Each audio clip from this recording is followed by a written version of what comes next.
Hey guys, it's Shyntel Del Aguila, and I'm here with my co-host Yvette Sanchez. Hey guys, how are you? And we're talking about 13 Reasons Why, Season 3, season finale.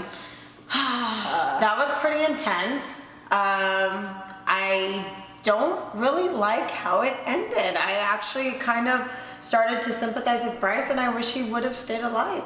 You know, I'm gonna have to agree with you on that. I was a little heartbroken because he was growing on me. You know, he was this bad guy, but trying to turn right.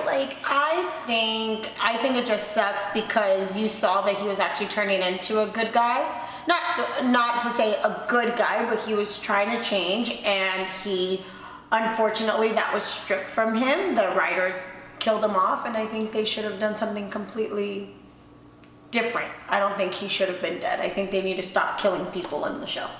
I think that was kind of the only thing that they could hold on to, you know, after Hannah's death. It was like, where do you drive the show? And they had to bring it right back around with Bryce, you know, him being the main reason. Yeah. He was the reason why she decided to fully commit and just...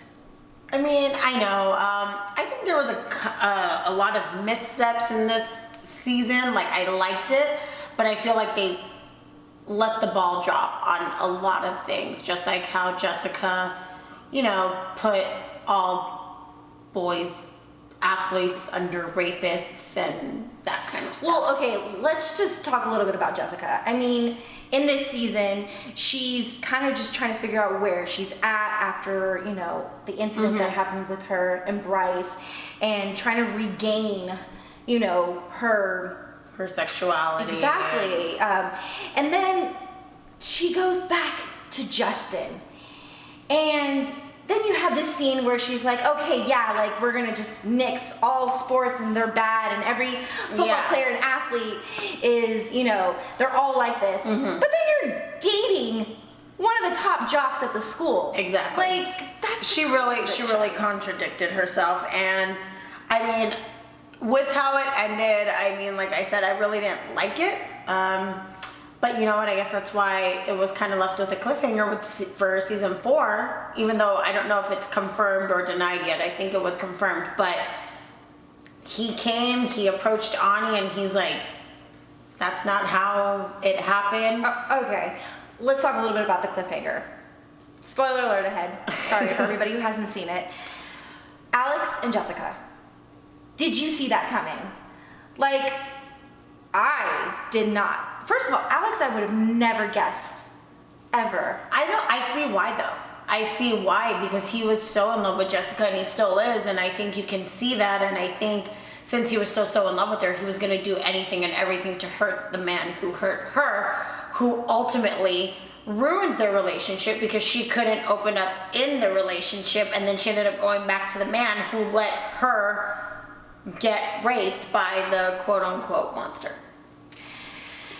It bothered me a little though, because the entire season I felt like she was pushing Alex away. You know, she didn't really want that friendship as much anymore. She wanted to break off those ties and let him know that she, you know, didn't have those feelings. And then in the very end, she's the person, or I should say he's the person that she runs to.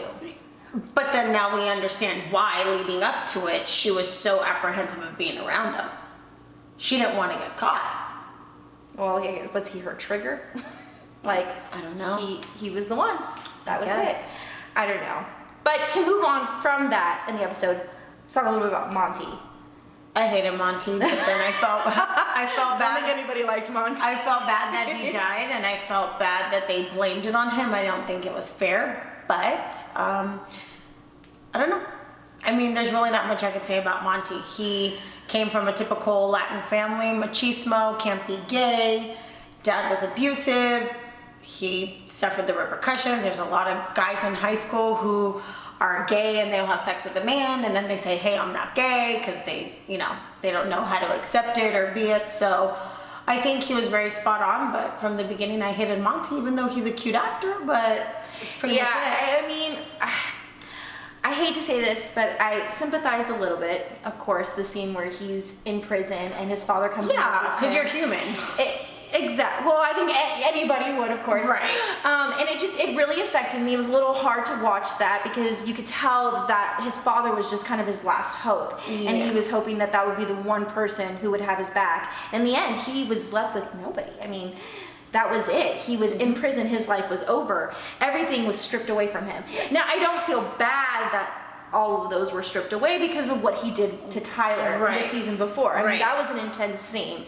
If anybody caught that, I was kind of clutching on to the edge of my seat, like, oh my God, this is intense. I can't believe they're actually like shooting this. But I mean, I think if anything, I just wanted to see how he died. Well, I mean, my Like assumption was, you know, with his background and what happened, I'm sure in prison people had caught word of it, and that was the end of Monty. It was a child, and they said that they have the worst in jail. But exactly. But I don't think that he should have been blamed. No, for neither do I. murder. So that bothered me. That bothered me a lot. And that also made me feel a certain type of way towards the new character, Ani. Yeah, I was not a fan of her. I wasn't a fan of her. She was very, sorry, I keep picking at this. She's very, I don't know, she was very manipulative. Very manipulative, and she thought a lot of herself, and she thought she can get away with a lot.